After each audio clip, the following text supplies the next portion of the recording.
కంచ గచ్చిబౌలిలోని 400 ఎకరాలు హెచ్సియుకు సంబంధించింది కాదని, వర్సిటీ ఆవరణ నుంచి ఒక్క సెంటు భూమిని కూడా ప్రభుత్వం తీసుకోలేదని పర్యాటక మంత్రి జూపల్లి కృష్ణారావు స్పష్టం చేశారు. రాజకీయ లబ్ధి కోసం ప్రతిపక్షాలు కాంగ్రెస్ ప్రభుత్వంపై బురద జల్లే ప్రయత్నాలు చేస్తున్నాయి. విద్యార్థులను పావులుగా వాడుకుంటున్నాయి. వారి వలలో విద్యార్థులు పడవద్దు.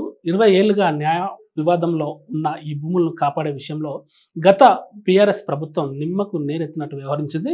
ఎంతో విలువైన ఈ భూములు ప్రైవేటు వ్యక్తుల పరం కాకుండా రేవంత్ రెడ్డి నేతృత్వంలోని ప్రజాప్రభుత్వం న్యాయస్థానాల ముందు బలమైన వాదనలు వినిపించడంతో ప్రభుత్వానికి దక్కాయి.